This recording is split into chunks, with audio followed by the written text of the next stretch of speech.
Chegamos a mais um vídeo de domingo e você que sempre me assiste por aqui em dias como esse sabe que traçaremos as projeções e falaremos sobre os preparativos para essa grande semana. Também traremos um recap do que aconteceu nessa última semana, nessa última sexta-feira em específico, que trouxe um grande dia vermelho, literalmente sangue nas ruas, que tem trazendo aí essa tendência negativa a todos os mercados, incluindo o mercado cripto, e essa preocupação de uma possível recessão, esse temor de uma grande desaceleração econômica nos Estados Unidos. Falaremos um pouco sobre isso e muito mais logo após a vinheta. Vem comigo! Agora sim, família, sejam todos muito bem-vindos a mais um episódio da Liga Cripto. Se você é novo por aqui e ainda não me conhece, muito prazer, o meu nome é Bruno. Iniciamos o nosso vídeo de hoje, como de costume, direto ao que interessa, trazendo para você um recado que ainda não faz parte do clube de membros. Ontem, sábado, eu trouxe um vídeo exclusivo à nossa comunidade de membros, esse aqui, onde eu falo sobre um sinal de alerta, que é justamente esse momento atual que vivem os mercados e o porquê dessa tamanha queda que vimos nessa última sexta-feira. É claro que a gente vai fazer uma recapitulação rápida por aqui, mas eu faço uma análise mais detalhada, e mais prolongada nesse vídeo exclusivo aos nossos membros. Se você ainda não tem acesso, não faz parte do clube, faça parte agora mesmo que você já vai ter acesso a esse conteúdo e muitos outros aqui no nosso canal, além também de, claro, demonstrar o apoio aqui aos vídeos que nós produzimos diariamente, além também das lives que a gente vem produzindo. Então, iniciando com vocês, fazendo esse recap, explicando um pouquinho do que aconteceu. Essa última sexta-feira foi extremamente importante, vimos sangue nas ruas,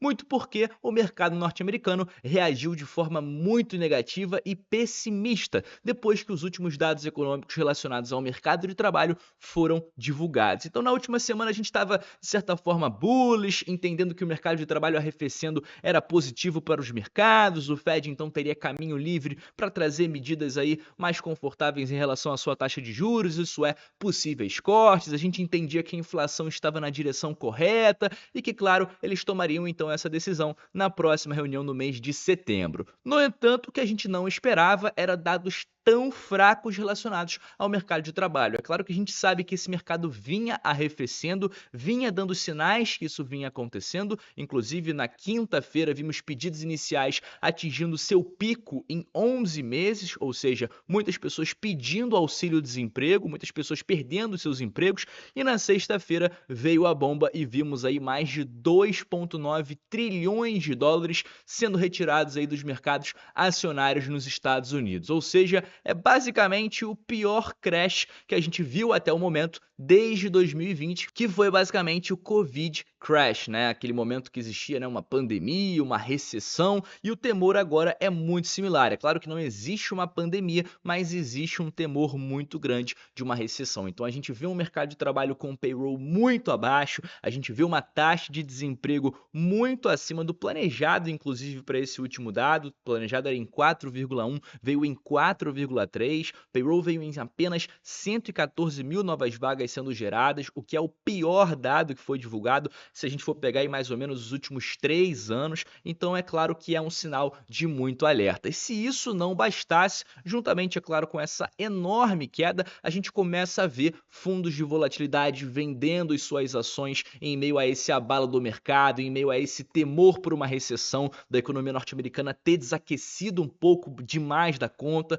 A gente vê também o Warren Buffett com a sua empresa reduzindo mais da metade da participação deles em uma das maiores ações, em uma das maiores posições da empresa, ou seja, aumentando seu caixa para quase 300 bilhões de dólares. Então, entendendo que possivelmente com uma crise sendo instaurada é um momento para se ficar líquido no mercado e não tomar riscos. E como sabemos, o mercado de renda variável, o mercado cripto, é um mercado de riscos. Você está sujeito à volatilidade em momentos de incerteza, principalmente sobre a economia do país e se de fato teremos ou não uma recessão, mas claro que existe o temor, os grandes investidores optam por ficar de fora e optam por, claro, se manterem líquidos, manterem os seus dólares aí nos seus devidos bolsos, beleza? E não só isso, também vimos juntamente com os últimos dados divulgados, JP Morgan e Citigroup entendendo que as próximas 2 medidas de políticas monetárias poderão ser de cortes de 0,5 ponto percentual até o final desse nesse ano de 2024, indicando para a gente medidas fortes do Banco Central norte-americano para tentar controlar essa situação econômica e novamente reaquecer o seu mercado, novamente reaquecer o mercado de trabalho a um ponto de equilíbrio. Portanto, definitivamente saímos de um momento bullish, de um momento interessante de lançamentos de ETF de Ethereum, de um grande inflow de Bitcoin nos principais ETFs. Durante esse mês de julho, vimos a IBIT e os demais fundos comprando bastante, vimos um período de acumulação, Bitcoin se aproximando dos 70 mil dólares, deixando a entender que faríamos uma nova alta histórica com a declaração do FOMC, trazendo possibilidade de alta de corte de juros, e a economia traz dados fraquíssimos de mercado de trabalho que trazem um temor por uma recessão, e agora a gente vai aguardar, é claro, os próximos dados econômicos a serem divulgados para entender o que deve acontecer com a economia norte-americana e quais serão as medidas do Banco Central para tentar controlar toda essa situação. Então, entendendo aqui o calendário econômico, vamos se planejar para essa semana, colocando os devidos alertas. A segunda-feira, reabertura dos mercados, principalmente com o fechamento nessa última sexta avassalador. A tendência é de enorme volatilidade nessa segunda e entender como foi digerido, pelos principais fundos essa gravíssima volatilidade vista no último dia útil da semana passada. Além disso, veremos temporada de PMIs, é início de mês, os termômetros da economia mundo afora, e veremos discursos da Mary Daly, que inclusive é membro ativa do FOMC. Vai ser interessante a gente acompanhar para ver se ela deixa alguma pista em relação às políticas monetárias a serem implementadas pelo Banco Central.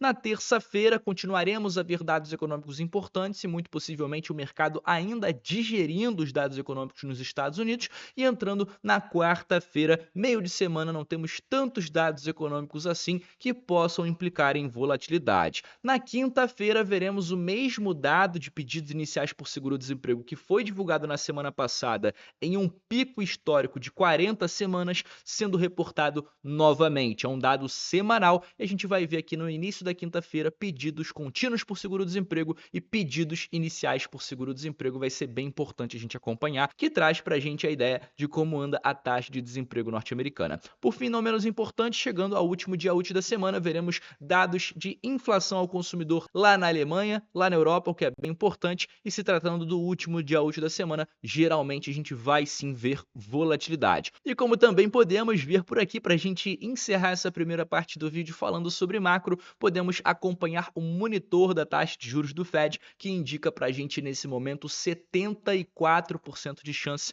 de um corte na magnitude de meio ponto percentual e apenas 26% de chance desse corte ser apenas de 25 pontos, ou seja, dadas as circunstâncias, possivelmente veremos meio ponto. Mas ainda é cedo para a gente cravar, já que teremos o mês inteiro de agosto com inúmeros dados econômicos, dados de inflação, PCE, CPI, PPI, e no início do mês que vem, no início de setembro, mês da reunião do Fed, a gente terá o mesmo dado que trouxe esse mar vermelho a todos os mercados, dados de payroll, trazendo o ganho médio por hora do trabalhador norte-americano, trazendo para a gente como anda a quantidade de vagas sendo geradas fora de setores não agrícolas e como também a taxa de desemprego no país norte-americano, beleza? Então, saindo dessa primeira parte do vídeo, entrando agora na parte final, onde a gente deve comentar sobre duas coisinhas rapidinhas, a primeira delas relacionadas ao airdrop da Auto Finance, uma bridge presente dentro do mercado cripto, quando falamos, é claro, em DeFi. Já falei aqui desse projeto por algumas vezes e está se esgotando a terceira semana de um mega evento que eles estão realizando, onde você precisa acumular uma pontuação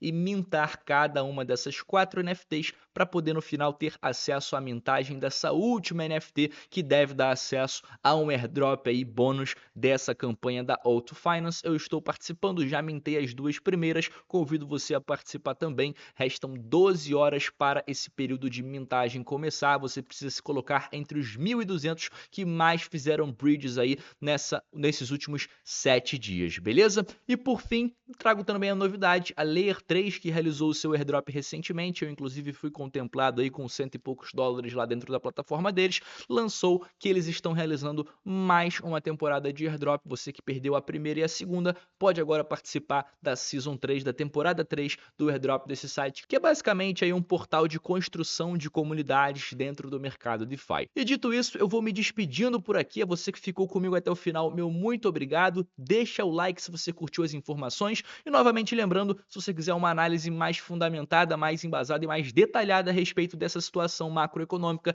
entra nesse vídeo aqui que está disponível somente para os membros do nosso canal. Fico por aqui, até terça-feira, tamo junto.